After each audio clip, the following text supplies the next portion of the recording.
మీ బట్టలకి సాఫ్టింగ్ ప్రొటెక్షన్ ఇచ్చే సరైన ప్రొడక్ట్ ఎలిమ్ ఫ్యాబ్రిక్ కండిషనర్.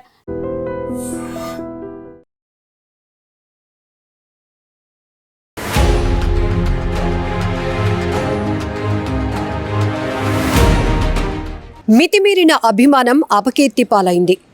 అభిమానుల అత్యుత్సాహం దుర్ఘటనకు దారితీసింది. బెంగళూరు చిన్నస్వామి స్టేడియంలో జరిగిన ఆర్సీబీ వేడుకల్లో సెలబ్రేషన్స్ విజయోత్సవ వేడుకలు కాస్త విషాదకరంగా మారిపోయింది. తొక్కిసలాటలో 11 మంది చనిపోవటం చాలా బాధాకరం. ఇక్కడ క్రీడాభిమానులే కాదు, ప్రతి ఒక్కరూ కూడా తీవ్రంగా కలిచివేస్తున్నటువంటి ఈ దుర్ఘటన. మరొక 33 మంది వరకు ఆ తొక్కిసలాటలో ఊపిరాడలేనటువంటి పరిస్థితి అయిపోయింది. వారిని ఇమీడియట్గా అక్కడ హాస్పిటల్స్కు తరలించి ట్రీట్మెంట్ అందిస్తూ ఉన్నారు. ఇప్పటికే కర్ణాటక సీఎం సిద్ధరామయ్య గారు కూడా మీడియా ముందు ప్రకటన చేశారు.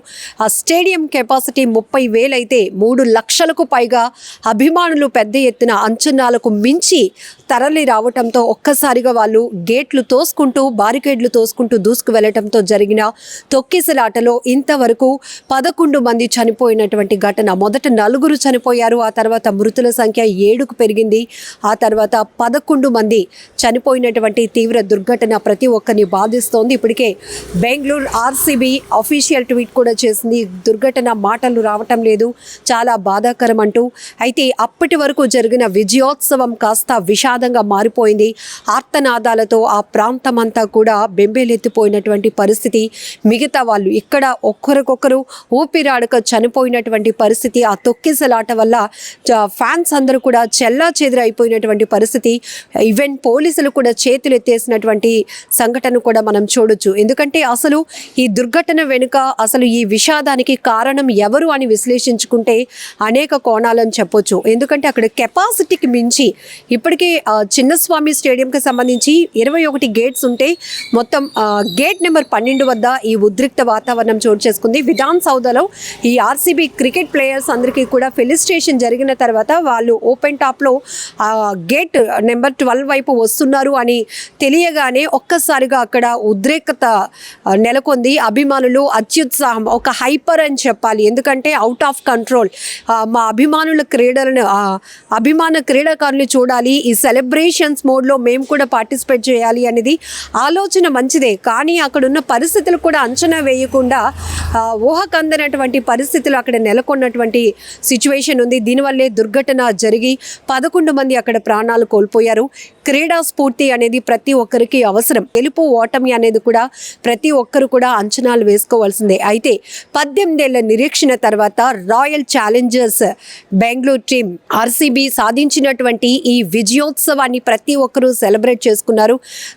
కప్పు గెలిచిన తర్వాత నుంచి కూడా వివిధ స్థాయిలో వాళ్ళ స్థాయిలో కావచ్చు, వాళ్ళ ఆలోచనలో కావచ్చు, క్రియేటివిటీలో ఎవరి సెలబ్రేషన్స్ వాళ్ళు చేసుకున్నారు. బాణాసంచా కాల్చారు, కొంతమంది హారన్స్ కొడుతూ బైక్ రేస్ చేస్తూ, కొంతమంది ఇట్లా మనం చాలానే చూసాం. అర్ధరాత్రి దాటినాక కూడా రోడ్ల పైన కేక్ కట్ చేసి సెలబ్రేషన్ చేసుకున్న వాళ్ళు, కొంతమంది అయితే బట్టలు విప్పి బట్టలు ఎగరేస్తూ రంగులు పూసుకుంటూ, ఇలా ఇంకా అభిమానం వీడితనం అయ్యింది అని చెప్పుకోవచ్చు. హద్దులు దాటితే అది వికృత చేష్టలకు కూడా కొన్ని సందర్భాల్లో దారి తీస్తుంది.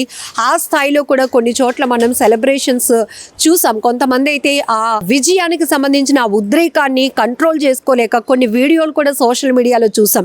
అయితే అప్పటి వరకు అది ఒక celebration. RCB royal Challengers Bengaluru team సాధించినటువంటి ఒక సెలబ్రేషన్.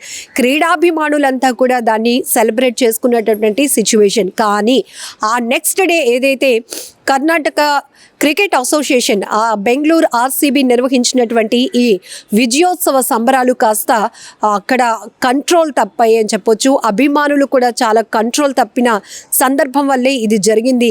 ఎందుకంటే పోలీసులు కూడా అప్పటికి అంచనా వేసినప్పటికీ బందోబస్తు భద్రతకు సంబంధించి కూడా అక్కడ ఎలాంటి సెక్యూరిటీ ఉంది, ఇక్కడ మనం ఇంత ఉద్రేకంగా ప్రవర్తిస్తే అక్కడ ఏదైనా ప్రమాదం జరిగితే మన ప్రాణాల మీదకి వస్తే పరిస్థితి ఏంటి అని అంచనాలు కూడా వేయకుండా అభిమానులు తమ విపరీతమైన అభిమానాన్ని ప్రదర్శించడం వల్ల కూడా ఆ దుర్ఘటనకు దారి తీసిందని చెప్పడంలో ఎలాంటి డౌట్ కూడా లేదు.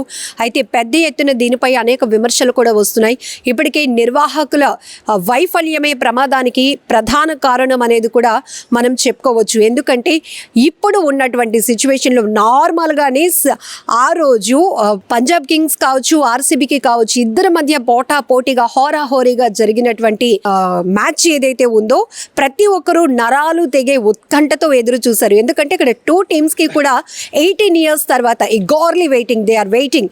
18 ఏళ్లుగా వాళ్ళు ఐపీఎల్ కప్ కొట్టడానికి నిరీక్షణగా వెయిట్ చేస్తున్నటువంటి పరిస్థితిలో ఆర్సీబీ ఒక్కసారిగా గెలుపు గుర్రాన్ని కైవసం చేసుకుంది. ఆ తర్వాత ఏ రకంగా మనం సెలబ్రేషన్స్ ఉన్నాయో సోషల్ మీడియాలో షేర్ చేసుకున్న వాళ్ళ పరిస్థితులు కూడా చూసాం. కానీ నిన్న బెంగళూరు చిన్నస్వామి స్టేడియం వద్ద జరిగినటువంటి ఉద్రిక్త వాతావరణం, తోపులాట, తొక్కిసలాటలో ఊపిరాడలేనటువంటి అభిమానుల పరిస్థితి చూస్తే అభిమానం అంటే ఇదా అనిపిస్తోంది. అసలు అభిమానం అంటే ఇలా కూడా చూపిస్తారా, ఇంత వికృతంగా ఉంటుంది అని కూడా అనిపిస్తూ ఉంటుంది. ఎందుకంటే ఇక్కడ మనం ఒక వేడుకను, ఒక విజయాన్ని సెలబ్రేట్ చేసుకోవాలి, అది ఒక రైట్ వే. కానీ ఇందులో కనీసం పక్కన ఉన్నవాడికి మన వల్ల ఇబ్బంది కలిగిస్తున్నామా, తొక్కిసలాట జరిగితే ఎవరైనా ప్రాణాలు పోగొట్టుకుంటామా, మన ప్రాణాలే పోతాయని కనీస ఇంగిత జ్ఞానం, విజ్ఞత కూడా, ఆలోచన కూడా లేకుండా జరిగినటువంటి తొక్కిసలాట వల్లే 11 మంది అక్కడ పాపం సెలబ్రేషన్లో వాళ్ళు కూడా ఎంజాయ్ చేయాలని వచ్చారు. కానీ అక్కడ వాళ్ళ ప్రాణాలు పోగొట్టుకున్నారు.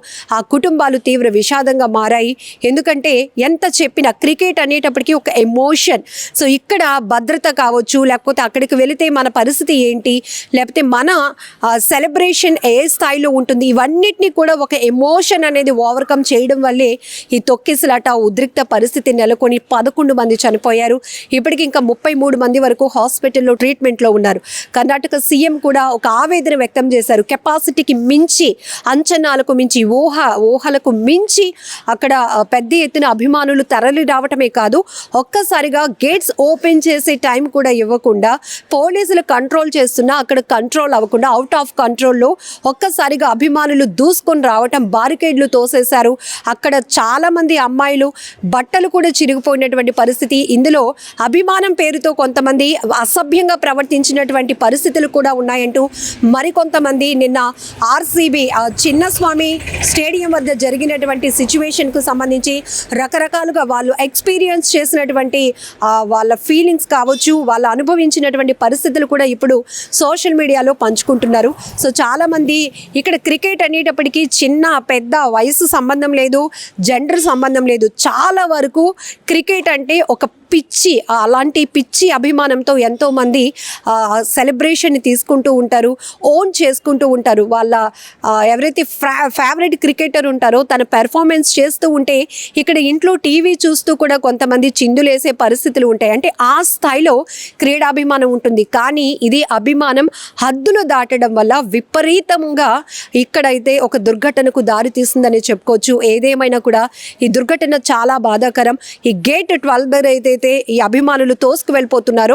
సో ఈ ఫ్యాన్స్ ని చూడడానికి వీళ్ళు వెళ్తున్నారు, మేమెందుకు వెళ్ళకూడదని గేట్ 2, 3, 4 దగ్గర ఉన్నటువంటి వాళ్ళు కూడా వీళ్ళని చూసి వాళ్ళు ప్రేరేపితమయ్యారు. కానీ అక్కడ ఉన్నటువంటి పోలీసు సెక్యూరిటీ ఫోర్స్కి సంబంధించి వాళ్ళ గైడ్ లైన్స్ తీసుకుంటే కనుక ఈ తోపులాట, తొక్కిసలాట జరిగి ఉండేది కాదు. ఒకరిని చూసి ఒకరు హైపర్ అయిపోయారు. అలాంటి పరిస్థితిలో జరిగినటువంటి ఈ దుర్ఘటన. మరొక వైపు ఆర్సీబీ మేనేజ్మెంట్, నిర్వాహకులు ఎవరైతే ఉన్నారో ఖచ్చితంగా వాళ్ళ నిర్లక్ష్యం 100% ఉంది. దానివల్లే ఈ దుర్ఘటన జరిగింది. ఎందుకంటే ఇప్పుడు ఇక్కడ జరుగుతున్న దానికి ఎంతమంది అభిమానులు వస్తారు, ఏ స్థాయి కెపాసిటీ ఇక్కడ ఉంది, ఏ స్థాయిలో మనం పోలీసు వాళ్ళతో కంట్రోల్ చేయగలుగుతాము, ప్రైవేట్ సెక్యూరిటీతో కంట్రోల్ చేయగలుగుతామనే అంచనాలు ఏవీ లేకుండా మితిమీరిన అభిమానులు తరలి రావటంతో, దూసుకురావటంతో ఒక్కసారిగా జరిగినటువంటి ఈ దుర్ఘటనలో 11 మంది అయితే ప్రాణాలు కోల్పోయారు. ప్రజెంట్ హాస్పిటల్లో ట్రీట్మెంట్ తీసుకున్న వాళ్ళు త్వరగా కోలుకోవాలని మనస్ఫూర్తిగా కోరుకుందాం. ఇప్పటికే ఈ తొక్కిసలాటలో మృతి చెందినటువంటి కుటుంబాలకు ఒక్కొక్క కుటుంబానికి 10 లక్షల రూపాయలు ఎక్స్ గ్రేషియా కూడా ప్రకటించారు కర్ణాటక సీఎం సిద్ధరామయ్య. మరోవైపు ప్రధాని మోదీ కూడా ఈ ఘటనకు సంబంధించి ఆరా తీశారు. ఏం జరిగిందో అడిగి తెలుసుకుని తన తీవ్ర దిగ్భ్రాంతి వ్యక్తం చేశారు. మరొక వైపు విరాట్ కోహ్లీ కూడా ఈ ఘటన ఊహించలేను, తట్టుకోలేకపోతున్నాను, మాటలు రావటం లేదంటూ ట్వీట్ చేసినటువంటి పరిస్థితి. మరొక వైపు సోషల్ మీడియాలో కూడా తీవ్ర విమర్శలు కూడా వ్యక్తమవుతున్నాయి. ఎందుకంటే అభిమానుల అత్యుత్సాహం కొంతమంది ప్రాణాలు బలి తీసుకుంటుంది అని చెప్పడంలో ఎలాంటి డౌట్ లేదు. అది సినిమా ఈవెంట్సా, క్రికెట్ ఈవెంట్స్ అని కాదు. ఎందుకు అభిమానం ఉండొచ్చు, ఖచ్చితంగా మీకు ఇష్టమైన వ్యక్తిపై వాళ్ళ పెర్ఫార్మెన్స్ పై ఒక అభిమానం ఉండొచ్చు. సెలబ్రేషన్స్ అనేవి, ఒక విజయోత్సవ వేడుకలు అనేవి ఆహ్లాదకర వాతావరణంలోనే ఉండాలి తప్ప ఇలా హద్దులు దాటి మితిమీరినటువంటి అభిమానం వల్ల విషాదకరంగా మారకూడదు అనేటటువంటి అభిప్రాయాలు కూడా వ్యక్తమవుతున్నాయి. ఈ దుర్ఘటనపై మరి మీరేమంటారో కామెంట్లో తెలపండి. నిజంగా ప్రస్తుతం ఉన్నటువంటి సమాజం దేనికి ప్రయారిటీ ఇస్తుంది?